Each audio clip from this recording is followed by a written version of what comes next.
Welcome to hell.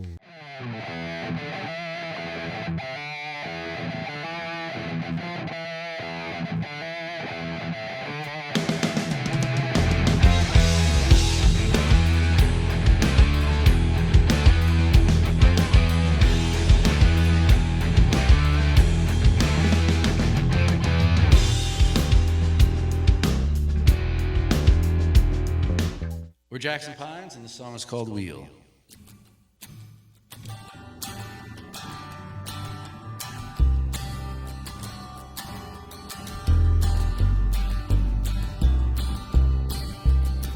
Goddamn, this wheel don't roll anymore.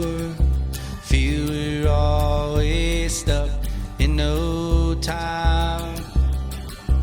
Hold me, know you will. Anyway, don't let me down. Don't let the whistle whine. Let off the chain for once. Hound dogs that finish southern pine. Help me get what I want and let me go. Let the wheel roll along. Let it roll down the street. Let the wheel roll. Oh, let it roll right over me.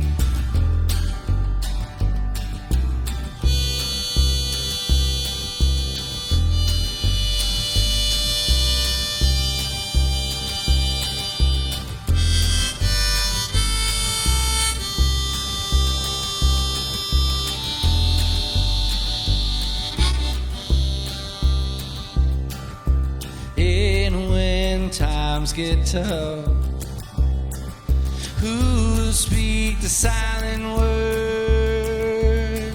Oh, love you on a rainy day. It'll be me in the store.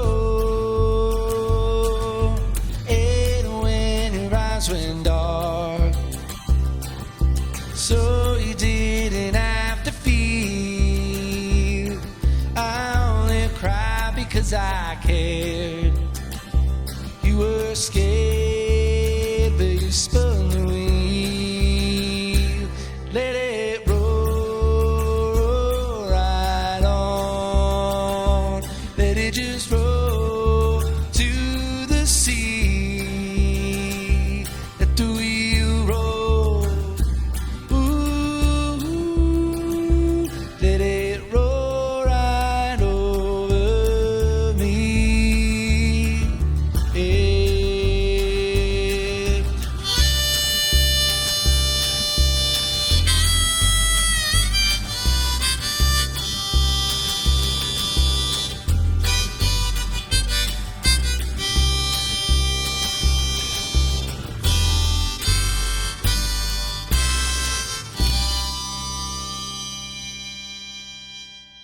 Hello and welcome to the Jersey Shore Musicians Podcast. I'm Matt. That's Jeff. Hello. Tonight we got the guys from Jackson Pines. Yeah, golf club. Why don't you introduce yourselves? Thanks for having us. I'm Joe. I'm James. What do you That's play? it? Just you two? Together we're Jackson Pines. Yeah, the band started with the two of us, so I mean that is like the simplest version. Sometimes we play as a more full band, but it's always been me and James, and that's like how you'll see us, 100% of the time. Okay. It's always gonna At be- least you two. Yeah. Okay. Can vary from there. What's like the pretty most wide that you've range. had on stage? For this band, it's probably been only like 5 or 6. Okay. Which is like a lot, but like for some bands, like 5 is like the always lineup. Oh, That's okay. us at our biggest right now is 5.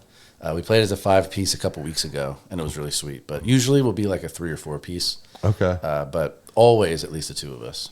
Okay. So That's pretty cool. And like, how long have you guys been doing this? in this form, we've been doing it for about, I guess, 6 years now, 7 years we're coming up on Okay. as Jackson Pines. Me and James were in a band before this with like 2 other members.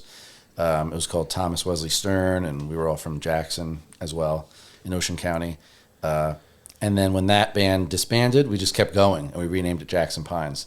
Wrote new songs, just kind of started from scratch a little bit.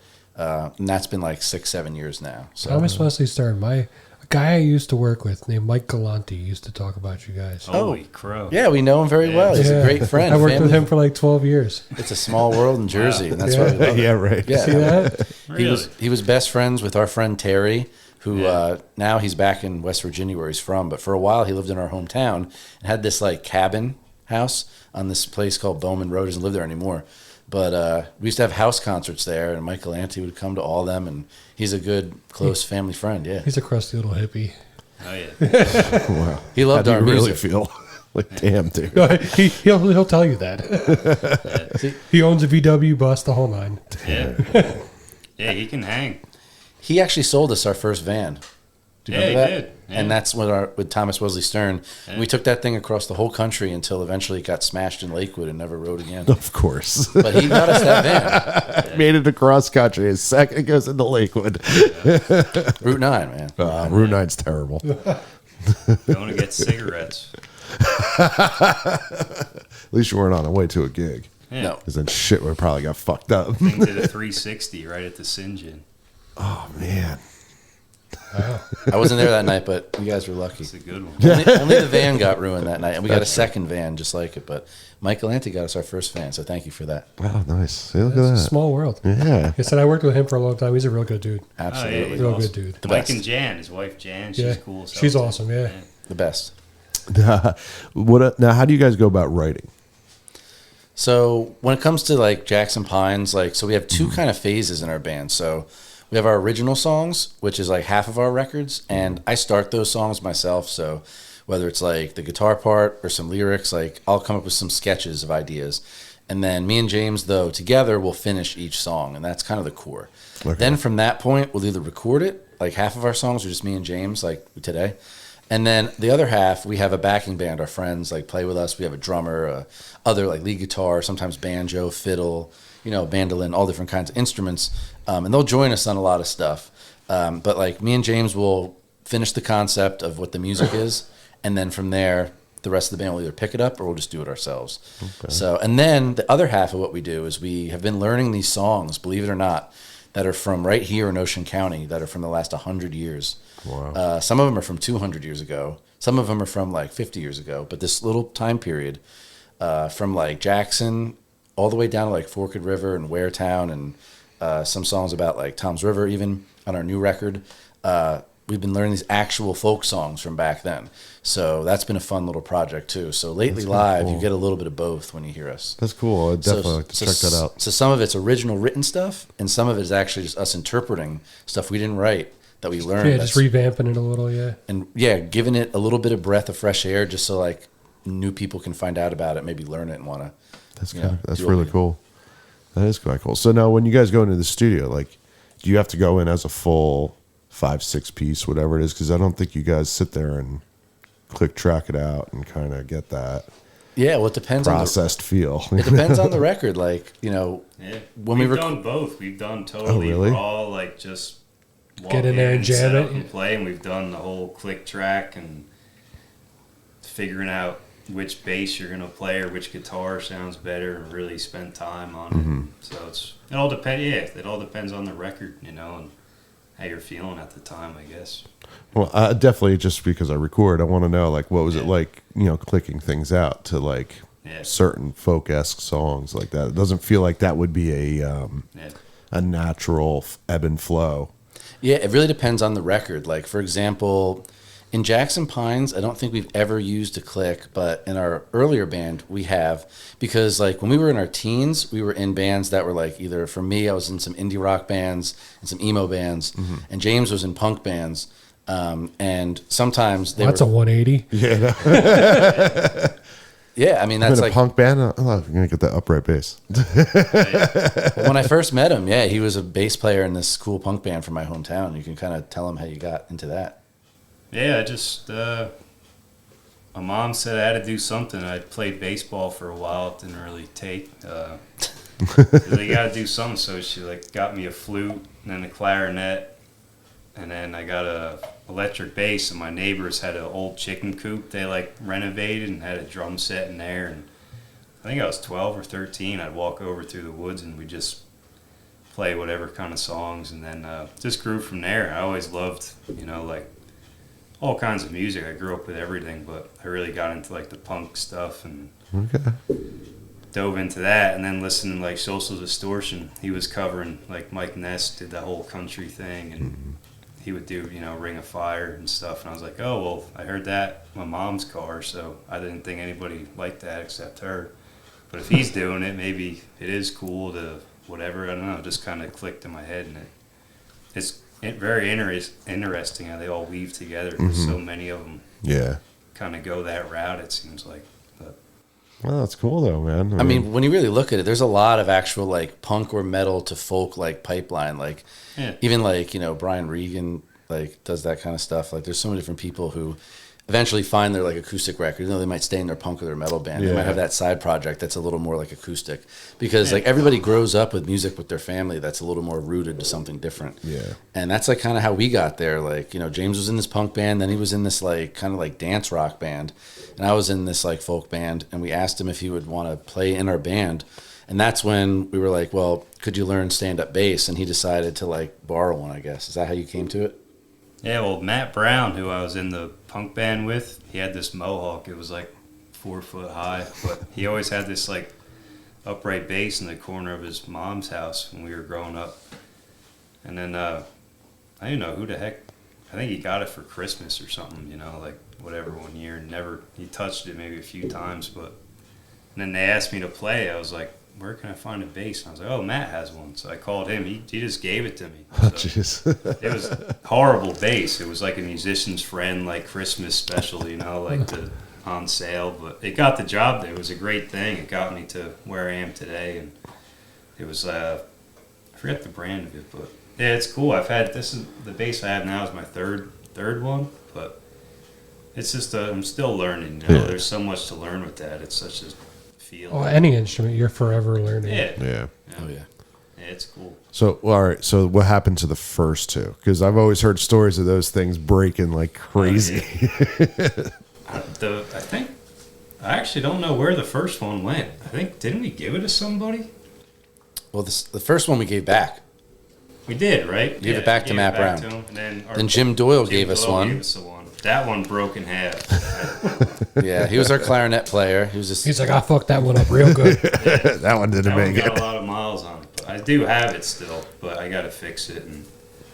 And then, we got this one at David Gage in New York City in 2016 or something like that. Okay. Yeah. And it's had its breaks and stuff, but it's got a great sound to it, so I'm gonna try and ride it out with this one for a while. Fingers crossed. There you go. 2 years ago we had a show in Maine and we opened it up and it was in 2 pieces, but since then it's held. So 2 years strong. Basses, they have like a spirit. Sometimes they just snap on you, but this one's been holding strong for a while. So knock Big on Tom wood. Shepard beat on it once. So it's been through a lot. That's funny. That is so funny. Animals tend to like the bass case. Like cats will sleep in it, dogs will pee on it. We don't know why, but something about the spirit of the bass It does case. make it good. We have nights we'd stay at our buddy Alan's house and everybody would be sleeping on the floor. I'd just crawl in the bass case and just zip it up a little bit. You'd sleep like a I can see that. camping. I can see that. It's like a perfect sleeping bag. Yeah. Yeah, it's about the size of a body bag. So we were talking about a little bit on the whole finger style picking of the folk and everything like that. How did you come into this style? Like what made you go? Did you grab an acoustic and tried something or? So I've been playing acoustic for a while. Like I taught myself how to play guitar when I was like 11 or 12. My dad was a music teacher, but he didn't believe in having his own children learn from him. So he took me to his buddy who played guitar. I could see that. Right. So my dad's best friend, who was a guitar player in his band when they were younger, taught me how to play a couple things, just like 4 or 5 songs. Yeah, it shows you the basics. And then this was the early age of like the internet. This was like 2000, 2001. And I was able to just Google like some tabs, and I taught myself how to play the rest of the stuff one summer, just like at home. And then the next thing I knew, I was starting to like write my own stuff, and it just kind of went from there. Okay. and it just kind of snowballed into recording my own stuff, and that's just kind of like how it played out. Yeah. Because it's a style, and it's a definite like thing that you know. I mean, I started with a pick, right, and then from there, like you start to think like, well, what's beyond that? And you do like rhythmic stuff, but then like hanging out with James, he had a great like record and cassette tape collection, and we used to just drive around town, like just listening to like these old tapes of blues and jazz and stuff like that. And then there was Mississippi John Hurt, and he had a record called Today, and that was like the first real finger picking kind of record I really like latched onto and loved. And like a lot of what I do is a poor man's version of that. Like I'm not really great at it. I don't do it exactly like him or other people, but somewhere between that and Elizabeth Cotten, I've loved that sort of bass and melody at the same time. So that allows me and James as two people, where we had a band that had 5 people, that all of a sudden we were 2 people. After 6 years of having a full band, driving around the country, going to other places, we had just the 2 of us. So we had to figure out how to sound like a little bigger than we were. And that's when I really started leaning into that. Yeah, well, when you're melody playing like the two, almost like a bass and a rhythm at the same time, with him it'll sound much fuller. And that became like the early sound of what this new band Jackson Pines was. After our band before that, disbanded, and we needed not a new sound, but just it couldn't be the same. It had to be a little bit different. And that's what kind of drove it, was that. And we were talking before about your buddy Frank, who he was the first person I ever saw play like that live. And it was at a show in Toms River. I think it was Tech Fest, and I was playing in my earlier band, and he was playing too. And he just did a set, and he played some of those songs. And I was just so amazed that you could play melody and bass alone on guitar. Didn't have to sing. And it was like a whole tune, the whole thing. And I've seen him play a couple times. I don't know him that well, and he might not know it, but he did influence me that way. Like I loved that sound, and then eventually what I do is a far simpler, not as skilled version of what he does. So there's always been Jersey Shore musicians that played that style, whether it's him or going back even to the 50s, like some of the stuff we're covering now. This is folk music we're learning. Which is cool. That's cool. And how, I'm going to ask you, because we're probably going to get one of the guys who runs Tech Fest down here, but how was Tech Fest playing? Yeah, well, so we first started doing it, I guess it was like, 2012? We haven't done it in a while, but back in the day, our buddy Jesse, who's in Accidental Seabirds, would play it and invite us. And they used to do it in the church on Hooper Avenue, I think. Yeah. And, it supported OCC, a program that a lot of our friends went through. And, it was always fun to play. We haven't done it in a while, but it was always great to be able to help out with that kind of thing, especially when, Well, I'll pass your name along for next year then. This upcoming season. Absolutely. You ain't got it like that. Stop it. I do, actually, with that one. That one I can do. The rest of it's all bullshit. All my other contacts are either dead or gone. So hey, I'm older now. Being from Jackson, it's a similar thing. I mean, Yeah. Unfortunately, rest in peace. Yeah, a lot of them. A lot of them. None of our best friends are not here anymore, but that's why we keep making music for them. That's There you part of go. why we do it, Okay. And what's the future hold for you now? Like when let's go. What's next year? What's the next release? What's the next show? What's going on? We just released the new record like 2 weeks ago. It's called Pine Barrens Volume 2. Okay. So it's the second installment in this record of us. Slowly, we're building this. We're going to put it all on one like vinyl, but 7 songs at a time. In EPs, we're releasing these old folk tunes from the Pine Barrens right here in New Jersey. We just put out the second version. We played one of those tunes today. That was Ocean County Blues. At the same time, we're releasing singles for our new record of original songs, too. Okay. And that's going to come out the end of this year. That's called Wheel. Okay. Are you using that as like a call-answer type thing and help promote, I didn't think of it that way, but it kind of works that way. Okay. I mean, one of the great things you about have to say, yeah, I totally did that like that. I mean, we are masterminds of this age of media. But honestly, the great thing about being DIY and not having a manager, not having a label right now or anything, is we can release 2 records in 1 year and no one says, wait, do it like this. We can release a folk song. We released the original song in April and a folk song in June as singles, and they can be back to back. Or maybe someone would say, oh, wait a couple months, or don't do, it doesn't matter. We can just put it out. Yeah. We just put out a record of folk songs, or someone might say, don't do that. Do the one of originals first. Or do it roll it out. We make the songs, we record them, and we put them out. Normally we go into the studio, whether it's James's house or whether it's a friend's studio, and we'll record usually a record in a shot. We'll do 10 songs in 14 days or something. We'll just do classic style session. But for the first time, we decided to do this one of originals, one song at a time, which we never really do. And it's actually been kind of good for the songs, I feel like. Yeah, because you could sit with A it little, a little maybe. more focused on each one, yeah. Yeah, and as we've done each single, Wheel, which we played, we put that out like a year ago, believe it or not. But the record's not out yet. But like, no one's making us do it. Like, it's been fun to like take it to the studio one at a time, right? Like, we did Hammer like last year, and that was fun. We did that in Ace Ender's old studio from the early November in Hamilton. He doesn't use it anymore, but now he rents it out to a friend of ours. And it's a great room for live drums and all that. So that was pretty fun to be down in that space. Well, as to what you were saying, we talk on here all the time how it's such a weird time right now for music because, like you said, it's so easy to just put out your stuff by yourself and just do whatever you want. But at the same time, everyone else is doing that. And there's just such a glutton of content out there for people to. It's so hard to cut through that noise and make yourself be seen. Yeah. Oh, absolutely. I mean, it's a totally different environment. I mean, we used to started playing in bands like during the MySpace era. And nobody puts out albums anymore. Everything is single spaced. Yeah. Everything. And that's like why we're putting out 2 albums this year for some reason, because we're kind of like too dumb to quit or like jump ship on the old format. Well, I mean, a lot of people do albums, but they'll release it a single at a time. And then once they're all released, you can buy the album. Right. But, you know. Right. Yeah, we're still going to just like put out, we have 3 singles, and then there's going to be the rest, like 8 songs will just come out at the end of the year. But it's still not the same way, right? You used to have a CD. Like I remember going to like the record shop, the record store on Route 9 in I Howell. remember that place. And that place had was great. CDs you couldn't get in other They had 'em towns. like 2 weeks early. Anything you wanted. And everything was $11.99. It would be $17.99 at the mall, but it would be $11.99 at the record store. And that place was the best. I remember got so many records for the first time there. Yeah. Got like Blue Album by Weezer for the first time. Got the Rancid CD for the first time. All that Buy an stuff. action figure on your way out too. Oh, yeah, that's right. You're right. They did. We need more stores like that. Oh. Got to bring those back. Just got to put the big tape on top. That's all. It's got to come back. Yeah. Well, speaking of tapes, like I've seen so many bands putting out cassette tapes over the last like 3 months. It's fucking crazy. Like, Do they still sell? But 97% of the people that are going to listen to you don't own a fucking cassette player. Oh, it's a little. That's like a special gift. You know, yeah, like, and I where get it. it's But like, if I'm buying something like that, I want to listen to it. Well, you know what? I was talking to somebody about a friend of mine bought a record player who's like now getting into like, oh, I want to buy records and stuff. And I'm like, you're not patient.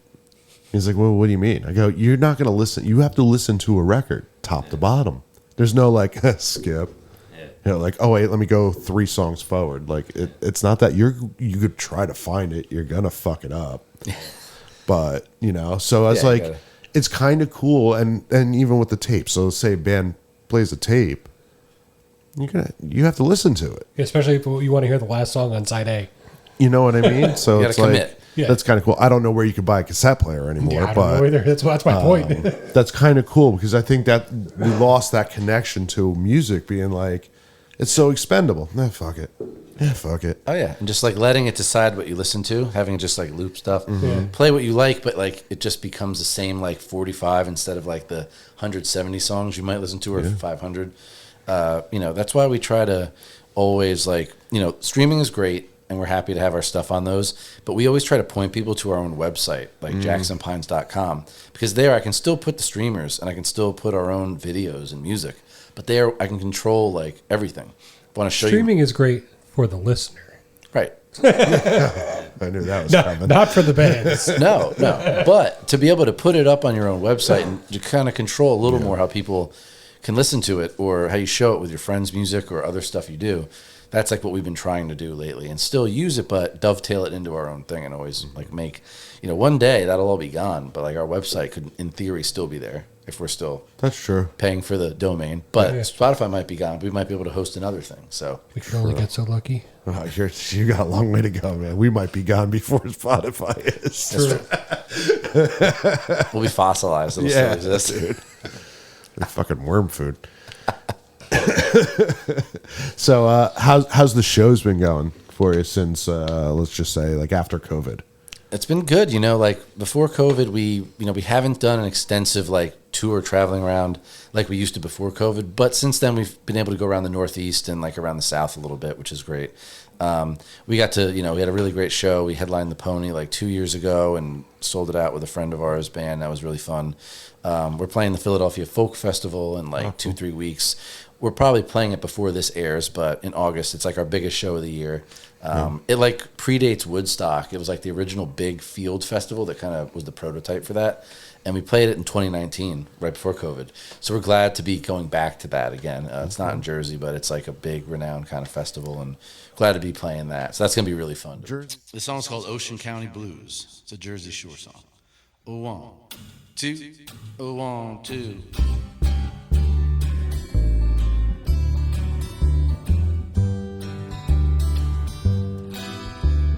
Friends around the town I found, I know 1 or 2. Still I'm lonesome, homesick and blue.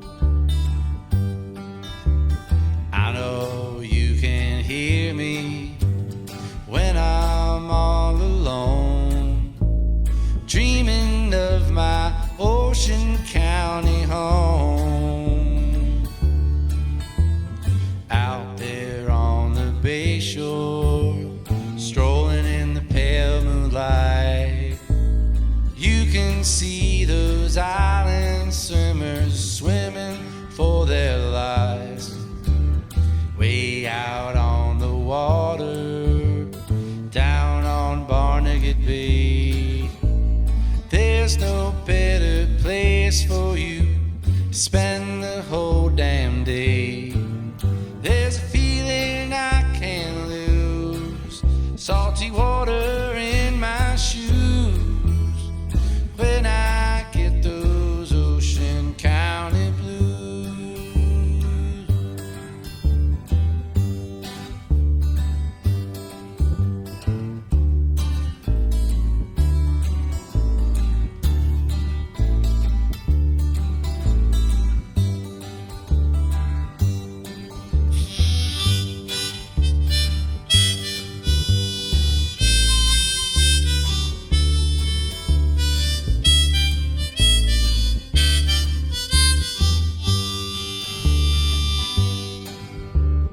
Up in the savannah, grasses blow and glow, scattered with some friends I used to know. It can get so barren, you're all alone too, trapped in a cycle that you're born to. Way in the pine woods, when the evening falls, you can smell that balmy air, hear the whippoorwill call.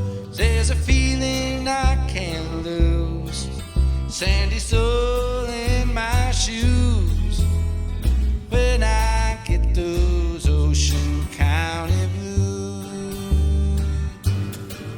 There's a feeling I can't lose, salty waters in my shoes, when I get those Ocean County blues.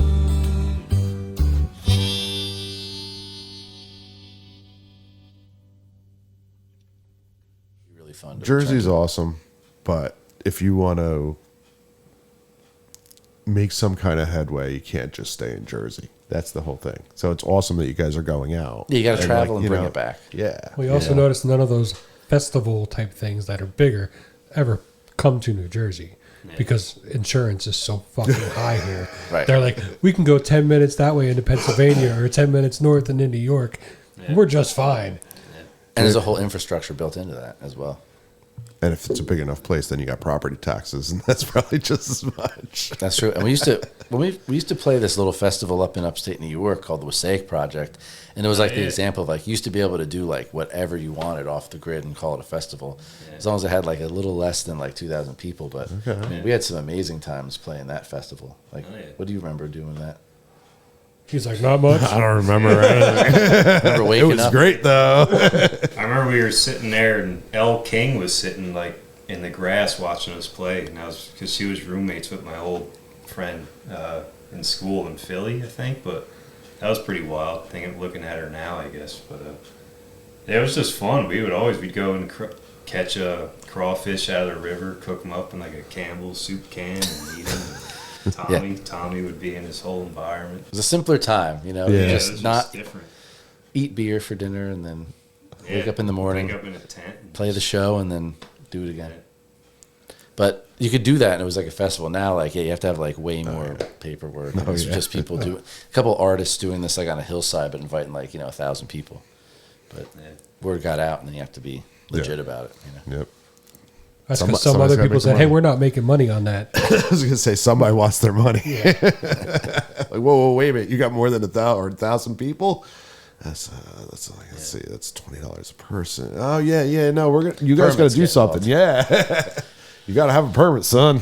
Well, that's the thing. We used to do concerts and stuff, but yeah, when they get too big, you have to make sure you have everything legit. So people ask us, when are you going to do the next concert like this or that? But you have to kind of just keep it under wraps or not do it because it gets too big. It kind of gets out of hand.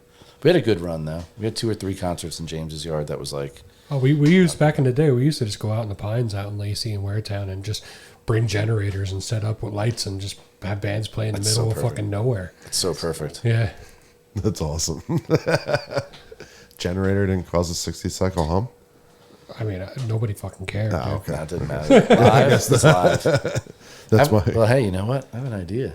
Should bring that back. That's a good idea. Yeah. I don't know if you can do it now though. No, they'd be watching so fucking hard.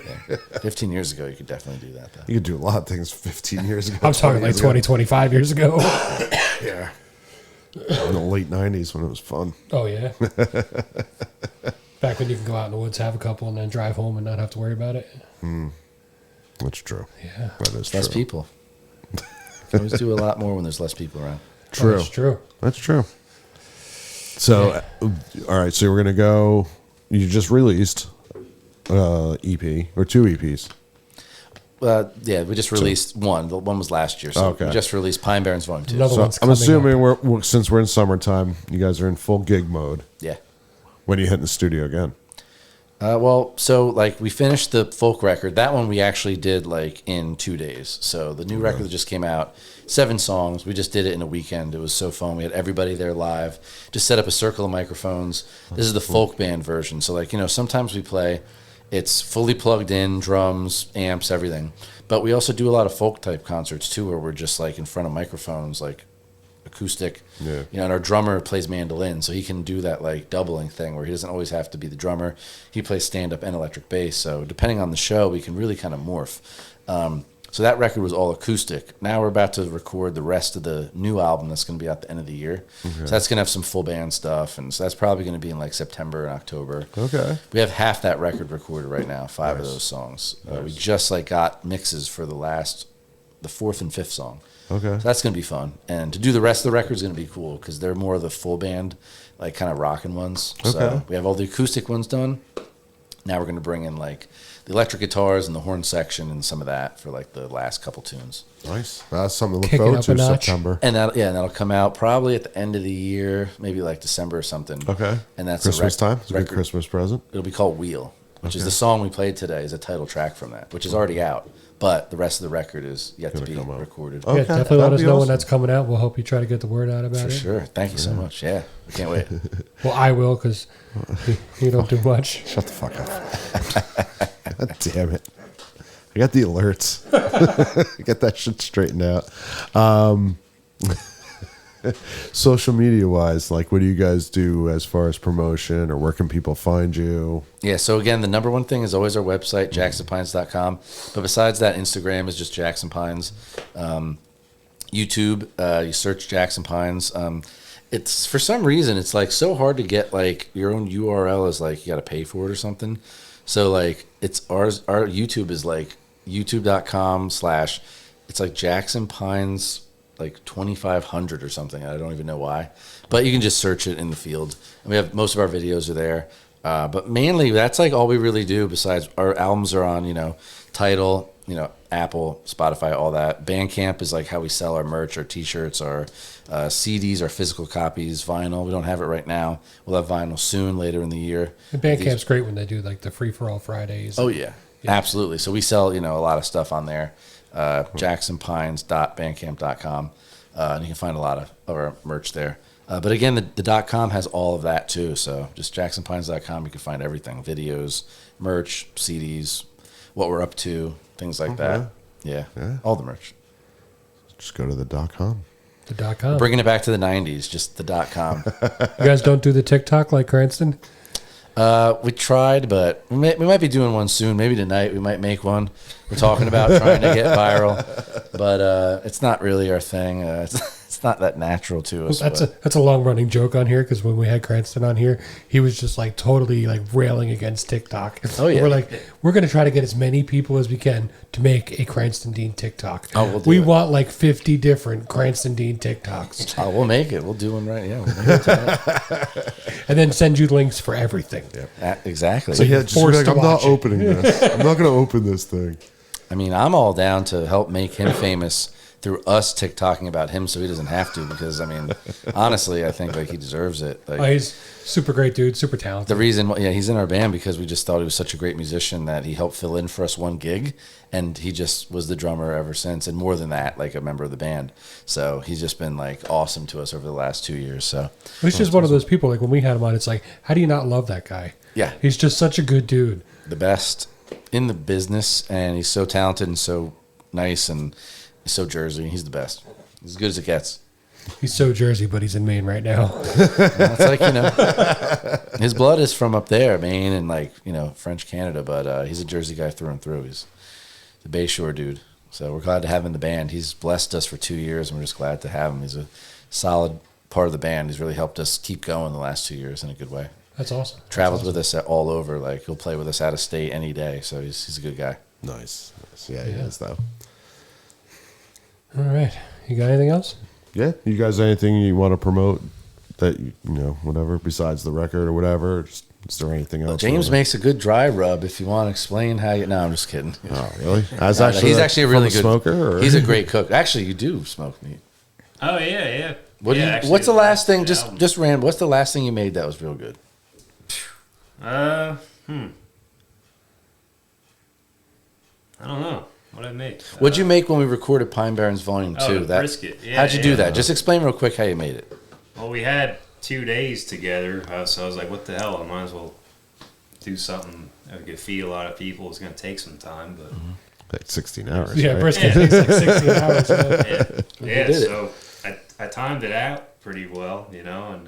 The day of the threw it on. earthquake was when we started, so that's when you put it I on. threw it on that night, let it go all night, took it off sometime in the early afternoonish, late morning, and let it rest for a while. And mid-song, we would just chow down into some brisket, and everybody took a nap after. Pretty much. Actually, fiddle player and the banjo player were sleeping after like a certain amount of takes. We just got back to it the next morning. They got the meat sweats. They're like, I'm out. The perfect recording food for that kind of like folk music that like, Yeah, Yeah. it was good. because the music was never made to be done on like a big stage. It was just people hanging out. So like that's the Well, it's food. supposed to be raw. Yeah. Yeah. It's just for people hanging out around the house kind of music. It was perfect for that. No, that's a great idea, though. It's like, yeah, well, we're gonna record and have a rehearsal. All right, let me get a brisket. Yeah. Brisket and some beer. That's all you need. Yeah, that's true too. That's how we do it. Yeah, I like that. That's a great idea. Yeah. Absolutely. Now I want to do it. Oh wait, I just want to play. You don't even want to play. I know. Who the fuck are you kidding? I just want to cook. Never mind. Actually, just want to You play just want to golf. show up and eat food. That's all. Yeah, I know that'd be great. Is that all I got to do? That'd be awesome. I used to like playing. It was a lot of fun. It really was. I'll get you back one day. One day. How old are you guys? I'm 34. Okay. Same as me. So, You guys are still young. yeah. Still going strong, man. Talk to me at 45. We'll come back. I hope you're still Do the going at it. 11-year episode, man. All right. Well, we'll give you guys the same parting question we give everyone. If there's one singular thing you could change about the local music scene, what would it be and why? It's a great Just question. one singular thing. Yeah, totally. that you think would be the most beneficial? People in bands should go to other bands' shows and not just expect people to come to their concerts. Oh, so you mean actually have a community? Yeah, that's the hardest part. Yeah. I agree 100%. Yeah, and I'm the one, like, I can't always do it either. Like, Yeah, life gets in the especially way. as I get older, I can't. But that is the hardest part, and that's the thing I would change. And I try to do it more myself too. Yeah, I would say pretty much like that. Like before we came here, we were talking about how like it even seems like in Asbury where there used to be even 5-10 years ago, there was like you knew all the cast of characters and everybody kind of looked out for each other and helped out. Now it seems like it's kind of just like a get in, get out, and don't worry about anybody else kind of thing. Amazing how that happens. I Like call Wild West. that like 10 years Yeah. ago. Worry about cover your own ass and get the fuck out. Yeah, and just post your TikTok thing and then You used to like know everybody, and like you were cool with most people. You didn't always were cool with everybody, but like you just knew who people were and respected each other. yeah. And like it was like a cast of interesting characters in like kind of this circus environment of these cool, special, and very intense weirdos, and I mean that in a lovely way. And then it sort of seems like now it's like there's a million bands, but there's no like no one knows each other. And there's no like network, and there's no like no one really knows who they are. Well, things changed. I mean, Which- even which- the always- atmosphere always. changed. Yeah. Or the landscape, I should say, not the atmosphere. The landscape changed. And it doesn't A mean lot there's of money not good came music. in. And it doesn't mean there's really great music and bands playing all the time. We know people that still play there, and we play there once in a while. We have a show on August 29th at the Wonder Bar we're really excited about. But, when you're just like younger and there's like people in your scene that you grew up with, there's just a different vibe every like half step of a generation. Yeah. It was and- like in my day, like late 90s, early 2000s, there was always somewhere in Asbury, there was the Sunday matinees where there was like Cafe Bar or the Yep. Saint or the Pony. And you'd always have the Lanes. same like 40 to 50 people that were there every Sunday, regardless of who was playing. And it was, like you said, it was like a community and everybody was there to support everybody else no matter what. And that's what's really missing today, I feel. Yeah. Right. And there was like centerpieces that would connect those hubs and keep it all together. And when some of those go, it like is harder to keep all that, the links in those chains together, Like I saw, in some of your interviews, you guys were talking about Jacko, and like we used to play at the Brighton Bar and like knew Jacko through Jesse, and he was such a connecting point for all these bands and all these Oh, yeah. people. Especially in like the punk and hardcore scene, yeah. Exactly. And that like we played at a radio station with him once in Rutgers. Yeah. And it was this, we shared like him and Mike Nordsey had a band that were playing, was it Lug Rust or something? We shared this radio spot, and it was to promote a Find Brighton. that audio, man. That's a whole. I have it somewhere. I can rip it off an old He iPod. sings some poetry and stuff and does this whole. Yeah, it was cool. Yeah. And just one person like that would connect like 150 people, and then there'd be like multiple people like that. And then when you have that, it just creates a spider But you web got the effect. pillars. And once the pillars start to crumble, everything else falls apart. Right. And I'm sure like, we still know, some of those people. And I'm sure like now, like the people who are younger coming up in the scene, they have their own versions of that and their own people and networks. And there is some great music happening. But there was a time like, we just knew a certain cast of characters. And, but that's why it's important for people to just keep making music and like starting local shows and doing things DIY and like not relying on the venues that exist right now and just playing like in your own either backyard or in your own local church hall, or starting to do those types of shows again, or like what you guys do here. Yeah. I mean, it's just a testament to that. That's but- why we do what we do at our sponsor, Man African Brewery. We put on shows down there. I always try to make it like a mixed bag. Like, what was it? The first show we did, Burnt Tavern opened up the show. They're great. Yeah. And then the band after that was like a rockabilly spaghetti western with 2 upright basses. That's And awesome. then a hardcore band closed the show. Nice. And everybody stayed all day, hung out, and it was a great day.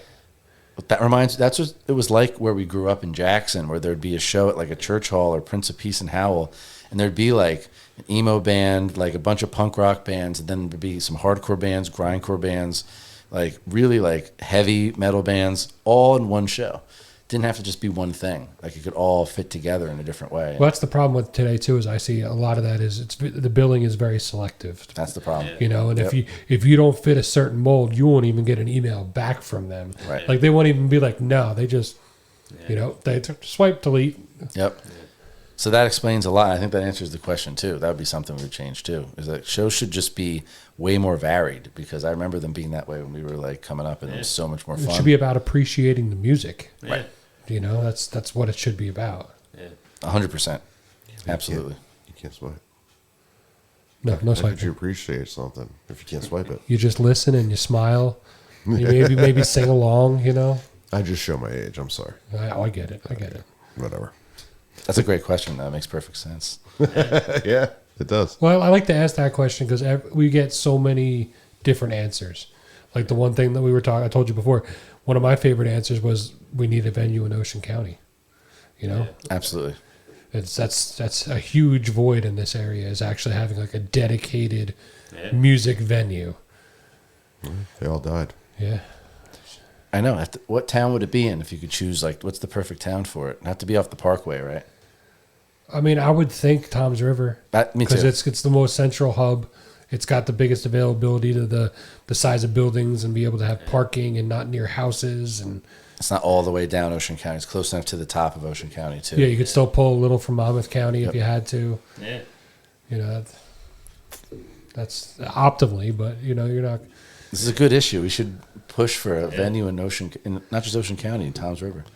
There you go. It's money. some people in That's the problem. I know. You got to buy the venue. You got to make it a venue, and then the insurance and. I mean, that's anywhere though. Yeah. But property values around here are a little higher than everywhere else. That's true. Got to live by the water. Seaside. Yeah. Slee slide. Bring back Slee Slide, please. Yeah, because I took my daughter down there, and I'm like, this is not the place I grew up. Yeah. I go, don't let this fool you. Yeah. I was like, this place was dirty. Oh yeah. It's still there. was They just so they just much built fun. and painted around it. It's under Well, there no, still. they did the same. I mean, Asbury kind of did what they did. I saw- It's they're like, oh, renting burn out this place cabanas down, or get rid of this. Yeah. You And can make rent out a mansions. cabana for. Well, they're trying to make Seaside Seaside more $40,000 family or friendly. something. Yeah, like Yeah, it's really, bizarre. who in Seaside is that really worth it? Or like it's I can't even fathom I thought that. it was a joke when I saw it. Well, that's why they bought Karma and knocked it down, and they bought the Bamboo and knocked it down. Yeah, You know, well, shit, that was cool to. because there was 2 summers where Stumble out of. my old cover band and his old cover band, we played every other Tuesday night alternating at Jack and Bill's when it used to be on the boardwalk, Oh yeah. playing till like 3-4 o'clock in the Oh, morning. knew that place well Yeah. as well. That place was so fun. Well, yeah, it was you the could do best. anything you wanted in that place. It was, Yep. That place got very insane. Oh, yeah. Talk about the Very Wild often. West. Oh yeah, I'll never forget one day we're playing and I'm just jamming. I'm sitting there playing my bass and I look up and there's some dude like half leaning on the pool table, dick hanging out, just pissing all over the floor in the middle of the bar.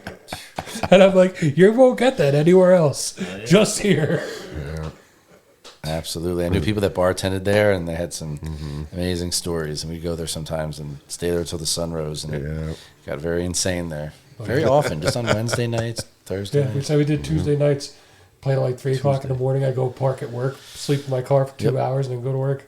I played there so much. I couldn't even tell you. Every holiday I was playing there.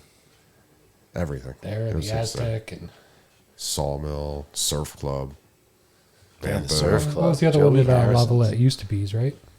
Used to be. Yeah. That's in one of our songs. That's Is in it our song, really? Even When I'm Gone. Used to be. Our buddy was a bartender there as well. That's all. Probably know a woven lot in. of your buddies. Oh yeah, I mean, I have a lot of friends that lived in Lavalette and Okay. grew up there, and it's where I went to high school. I mean, we're from Jackson, but I went to high school. I went to Catholic school, so I had friends from all over the beach and all over the shore and stuff like that. We went to Nice. the public school, so we had like different intersecting friend groups. Okay. It's always good for a band because you could draw. From, Yeah, like, exactly. wide- Draw from different Yeah, you pools. got a wide net to cast. Yeah, Then, not now. Yeah, Then, I guess you're right. but it was always, I knew a lot of people there too. So yeah, Yeah. and our song "Even When I'm Gone" used to be is right in that That's tune. awesome. That's where I first met my wife. The woman who became my wife. I was playing at a Hurricane Sandy benefit concert at Used to Be's, Okay. and she just walked up and gave me a shot of Jameson, and then I didn't see her for like 3-4 months. Then we started dating like later that year, so. Nice. And that's why it ended up in a song. The bar doesn't just randomly get; it has to have. it's got meaning. That's the provenance. To Yeah, it. that's Gotcha. cool. That's cool Gotcha. though. It's like I haven't seen you in 3-4 months. Where's my other shot? Where's my, you And want a then- ring? Where's my shot? And like decades later, All right, real quick, we'll give a shout out to our sponsors, Mount American Brewery in Stafford Township, Lofadelic Records, Main Street in Belmar, and TrueNewJersey.com. There'll be a 10% off code in the description. Gentlemen, Nice. Thank you for coming out. Thank you. Really appreciate it. Thanks so much for having us. Make sure you guys check these guys out. Follow them. You know, maybe go check out a show, buy some merch, and we'll see you guys later.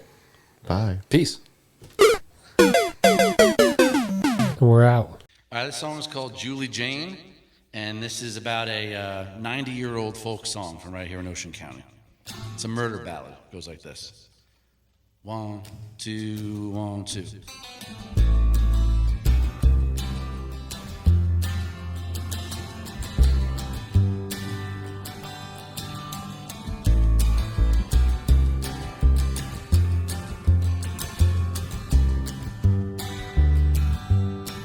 Though I was young then, I remember well how the old folks used to gather and the stories they would tell. Some I have forgotten, but I remember plain the story of a woman, brown-eyed Julie Jane, brown-eyed Julie Jane. In a cottage by the waterside, dwell so peacefully with the man who was your husband. You loved him faithfully until a woman came and he unsatisfied resolved he would rather have another as his bride. Julie Jane, the wind and the rain, high in the cedar tops, calling out her name. You were his wife until he took his life, but I know that he's to blame. Brown-eyed Julie Jane, brown-eyed Julie Jane.